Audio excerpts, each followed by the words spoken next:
Allà va la lluna! Anem cap a Hornos!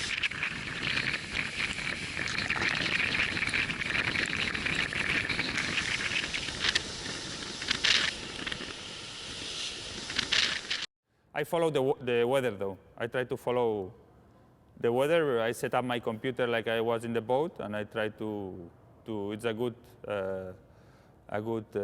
training for the weather, to know what decisions are they taking. So I'm not following a lot the website, but I'm following the race through the positions and through the weather. Well, I think Cheminée has a good advantage, and I think the advantage is going to increase because they did a very good move to the east and looks like they're going to go straight north, not tacking, and they are nearly clear the light wind area, so that they are going to go straight to cross the doldrums. And Gas and Neutrogeno, they have a more tricky South Atlantic, and probably we will see a good fight between the two boats. But you've still got a long way to go. How is it day to day at the moment?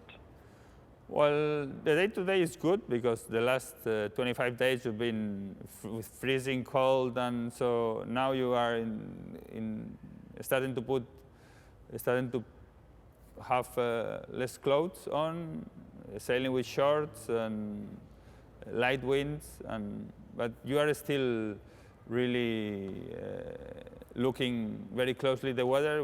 We cannot forget that you still can have a young low coming from Cabo Frio in the ETCZ coming down, so you're still worried about the big weather coming. You have to keep an eye, but your life is becoming better after leaving the Southern Ocean. So, and your next point that you are looking is the Strait of Gibraltar, which is nearly home. So, at this stage of the race, last time we were feeling very well, very confident, and still we had a big storm in front of Rio last time. Like we went upwind 40 knots for 36 hours. So they still need to watch out very closely the lows. Au 65e jour de course, à 700 000 environ au large des côtes brésiliennes, Cheminée Pujola est parvenu à se faufiler dans un trou de souris pour se frayer un passage entre deux anticyclones. La situation reste en revanche moins confortable pour les duettistes de Neutrogena et Gaes Centros Auditivos, qui ont vu la porte du passage emprunté par le leader se fermer devant leur étrave. Pour We Are Water et One Planet, One Ocean et Pharmaton, ce vendredi apporte avec lui la promesse d'un passage au Cap Horn imminent. Les deux équipages y sont attendus demain à tour de rôle vers 17h et 23h TU. Ils devraient y bénéficier de conditions relativement favorables à l'arrière d'une violente dépression qui a en revanche obligé Renault Capture à franchement se dérouter au nord pour rester dans des vents maniables. Quant à Spirit of Hungary, il doit encore ronger son frein et prendre son mal en patience. Au beau milieu du Pacifique, il progresse encore dans les vents faibles générés par un anticyclone situé au sud de la bordure de zone d'exclusion des glaces, ceinturant l'Antarctique. Un Atlantique Sud complexe qui n'a pas fini de réserver son lot de surprises. C'est ce à quoi sont confrontés les trois bateaux qui ont entamé la remontée des latitudes en direction de l'hémisphère nord. Et ce n'est pas Cheminée Pujola, seul en tête, qui dit le contraire, alors qu'il ignore encore où il entamera sa traversée retour du Poteau Noir dans le courant de la semaine prochaine. Pour ses poursuivants, la situation est encore plus tendue. 90 000 les séparent alors qu'il leur reste 5 400 000 à parcourir pour allier Barcelone. Le Pacifique c'est bientôt fini pour We Are Water et One Planet, One Ocean et Pharmaton qui naviguent à 100 000 environ de l'un de l'autre à l'approche du Cap Horn. La progression vers le Cap Légendaire se révèle toujours plus périlleuse pour Renault Capture qui déplore le dysfonctionnement de son safran à haute vitesse. De la vitesse, c'est ce qu'aimerait bien trouver Spirit of Hungary, qui faute de bénéficier d'un solide flux de vent d'ouest dans le Pacifique Sud, a parcouru 152 000 à 6,3 nœuds de moyenne sur les dernières 24 heures. À chaque jour suffit sa peine pour cet équipage qui devrait accuser un mois de retard environ sur les premiers à l'arrivée. Bonjour, on est à 140 000 de Cap Horn. On est très ravis d'être là parce qu'on n'a jamais passé les caps.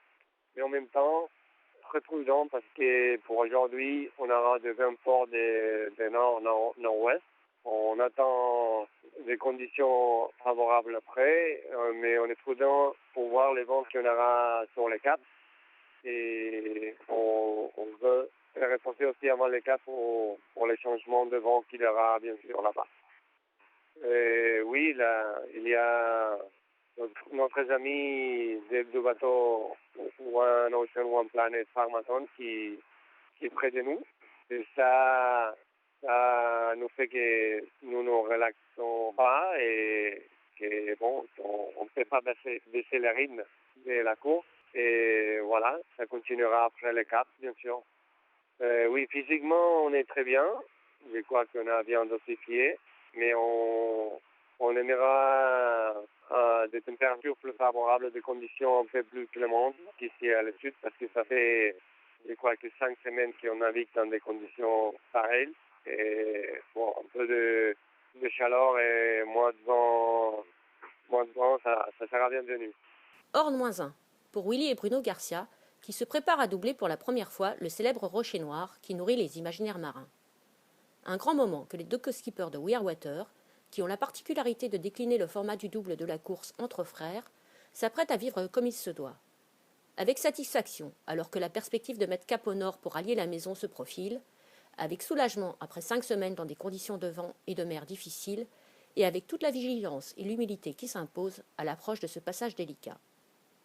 Pointés ce matin, un peu plus de 500 milles du Cap, les deux marins doivent encore composer avec le Pacifique au passage d'une forte dépression qui doit heureusement les précéder à l'extrémité sud de la Terre de Feu. C'est néanmoins dans des vents forts, les obligeant à courber une fois encore les chines, qu'ils entament les 36 heures de mer qu'il leur reste à parcourir pour laisser à leur tour le Grand Sud dans leur tableau arrière et mériter leur double nouveau grade de Cap Hornier. Ouais, c'est beau temps avec des grains et puis belle mer, c'est un peu clapoteux, mais ça va. 30-40 degrés depuis l'avant, donc on va un peu contre les vagues. Donc là, on a une dizaine, 10-11 nœuds de vent d'est-nord-est, et puis ça peut monter jusqu'à pas loin de 30 dans les grains, quoi. Donc c'est pas très facile d'avancer, quoi. Voilà. Pour l'instant, ça bouge pas mal et je pense qu'on y est dans 4-5 jours, je pense, un truc comme ça. 5 jours, je pense. Mais par contre, on n'a pas encore ce qu'il faut pour choisir où on passe, quoi. Il y a des zones de molle un peu partout. Normalement, quand on prend en statistique, à l'est c'est mou, à l'ouest il y a plus de vent, et là c'est pas le cas. Il y a du mou partout, et là il y a moyen de faire piéger facilement dans des zones sans vent. Même en restant concentré, donc faut pas lâcher les choses, quoi. Par bronzage, j'en essaie d'éviter, si tu veux, quoi, toi, parce que c'est tout de suite gris, quoi. Je finis par bronzer de toute manière, quoi. Hier, il y a eu ménage, effectivement, il y a eu... on a pu se boucher, se raser, donc c'était plutôt pas mal. L'intérieur du bateau, un peu fait le tour. Mais autrement, il y a pas mal de boulot non-stop pour faire avancer le bateau. Forcément, ça manque un peu de piment, quoi, mais... Maintenant, ça reste une course et on n'est pas, c'est pas parce qu'on a de l'avance comme ça qu'on a gagné. C'est vrai qu'elle est différente, on régate pas, quoi, mais on surveille quand même derrière, de savoir quelles conditions ils ont. Et puis, le danger, c'est de dire que plus qu'à rentrer à la maison et c'est fait. Et je pense que c'est une grosse erreur, quoi. À bord de Cheminée Poujoula, si une petite routine s'installe, elle n'a rien du régime de croisière qui pourrait l'emporter sur les eaux de l'Atlantique Sud, au nord de la latitude de Rio de Janeiro. Dans les alizés très modérés, tous les indicateurs ont beau être au vert à bord du solide et imperturbable chef de flotte, il n'est pas question de lâcher le rythme de cette course planétaire. Au large des côtes brésiliennes, la situation météo reste floue, et le vent donne suffisamment de fil à retordre à Bernard Stamm et Jean Le Cam pour qu'ils ne se laissent pas tromper par la confortable avance dont ils disposent. Entre le risque bien réel de se faire piéger dans une zone de calme et une série de grains qui les a mis à pied d'œuvre et à la manœuvre, les deux hommes du bord ne doivent rien céder. À bord du bateau leader, c'est donc l'esprit tendu dans la course, concentré sur la météo et la marche du bateau, que les deux marins entament la remontée en direction de l'équateur qu'ils espèrent atteindre d'ici les 4-5 prochains jours.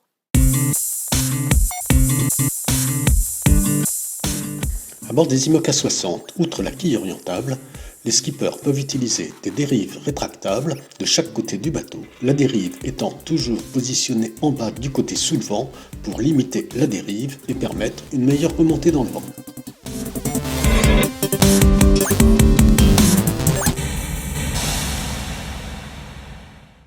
Situation pour ce vendredi 6 mars sur la flotte de la Barcelona World Race. Dans le Sur l'Atlantique tout d'abord, avec le leader Pujula, qui est toujours alimenté par un bon système de vent d'est, donc un bon système d'alizé, pas très puissant, mais qui se construit petit à petit, qui lui donne une aisance de trajectoire sud vers le nord pour rejoindre l'équateur.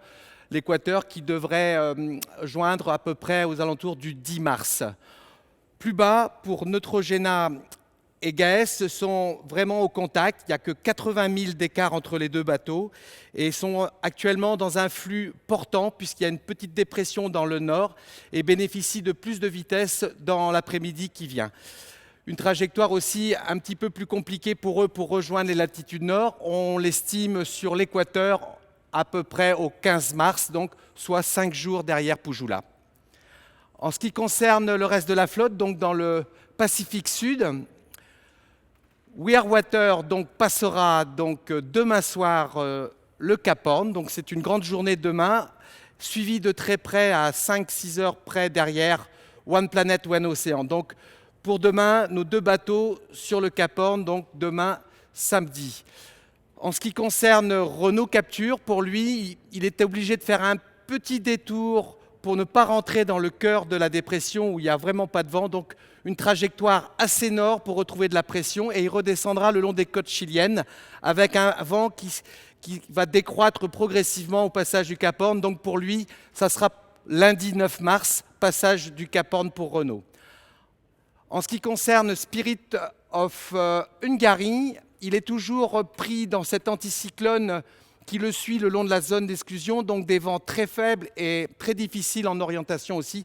Donc forcément pour Spirit, une mer très calme, mais peu de vent et des vitesses forcément relativement faibles pour lui en ce moment.